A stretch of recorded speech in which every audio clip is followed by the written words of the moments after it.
नमस्कार, मैं हूं आशा राय और आप देख रहे हैं माई पीडीए समाचार। इस वक्त बांग्लादेश से बहुत बड़ी खबर सामने आ रही है। जी हां, आप सभी दर्शकों को बता दें कि बांग्लादेश की अंतर्राष्ट्रीय अपराध ट्रिब्यूनल आईसीटी ने पूर्व प्रधानमंत्री शेख हसीना को कथित तौर पर मानवता के खिलाफ अपराधों का दोषी ठहराते हुए मौत की सजा सुनाई है।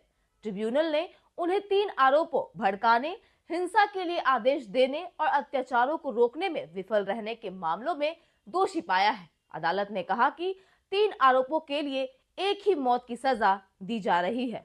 अदालत की इस घोषणा के साथ ही कोर्ट में वकीलों ने तालियां बजाई। शेख हसीना को जिन 3 अपराधों के लिए मौत की सजा दी गई है वो इस प्रकार है।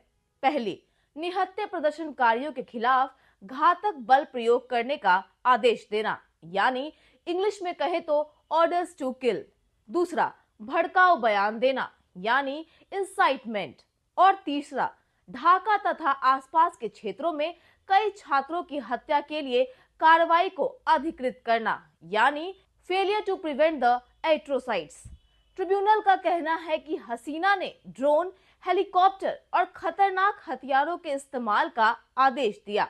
अदालत ने यह भी माना कि हसीना लोगों को लगातार भड़काती रही और रोकथाम के लिए जरूरी कदम उठाने में नाकाम रही।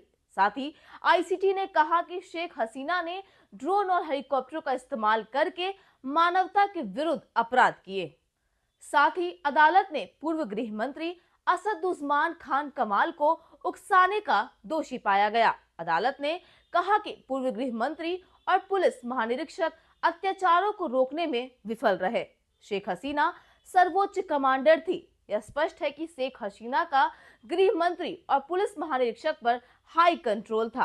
प्रदर्शनकारियों पर अत्याचारों को रोकने के लिए उपाय करना उनकी जिम्मेदारी थी। गृह मंत्री के पास पुलिस महानिरीक्षक पर उच्च कमान थी और उन्हें अत्याचार करने से रोकने की जिम्मेदारी उनकी थी। उन्हें सजा मिलनी चाहिए। आप सभी को बता दें कि बांग्लादेश की अंतर्राष्ट्रीय अपराध ट्रिब्यूनल आईसीटी पिछले साल जुलाई में हुए कथित आंदोलन के मामले में 3 लोगों के खिलाफ मुकदमा चला रही थी। इनमें पूर्व पीएम शेख हसीना, पूर्व गृह मंत्री असदुज्मान खान कमाल और पूर्व inspector general of police Chowdhury Abdullah Al Mamun शामिल हैं। 3 सदस्यीय ट्रिब्यूनल, जिसकी अध्यक्षता जस्टिस मोहम्मद गुलाम मुर्तजा मजमुमदार कर रहे थे, ने 453 पन्नों के फैसले में हसीना के खिलाफ कठोर निर्णय सुनाया है। इस मामले में असदुज्मान खान फरार हैं, जबकि अल मामून हिरासत में है और सरकारी गवाह भी बन चुके हैं। बांग्लादेश की एजेंसियों ने आरोप के खिलाफ 5 आरोप दर्ज किए हैं, जिनमें हत्या को रोकने में विफलता भी शामिल है, जो बांग्लादेशी कानून के तहत मानवता के विरुद्ध अपराध है। इसी आरोप में शेख हसीना को मौत की सजा सुनाई गई है। साथ ही आपको बता दें कि शेख हसीना अगस्त 2025 के बाद से ही बांग्लादेश छोड़कर भारत में रह रही हैं। इससे पहले उन्हें अदालत ने भगोड़ा घोषित किया था। शेख हसीना ने इन सभी आरोपों को खारिज किया है। उन्होंने कहा है कि ये फैसला बिना किसी लोकतांत्रिक जनादेश वाले एक धांधलीपूर्ण न्यायाधिकरण ने दिया है। साथ ही आपको बता दें, इस अदालत ने पूर्व गृह मंत्री असदुज्मान खान कमाल को भी मृत्युदंड की सजा सुनाई है, जबकि पूर्व पुलिस महानिरीक्षक चौधरी अब्दुल्ला अल मामून, जो सरकारी गवाह बन गए थे, को मामले में 5 साल की कैद की सजा सुनाई गई है। अदालत ने शेख हसीना और असदुज्मान खान की संपत्ति को भी जब्त करने का भी आदेश दिया है।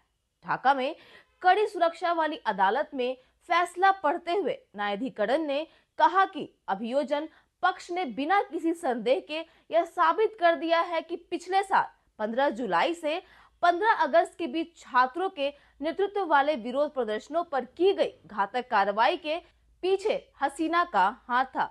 संयुक्त राष्ट्र मानवाधिकार कार्यालय की रिपोर्ट के अनुसार जुलाई विद्रोह के दौरान करीब 1400 लोग मारे गए थे।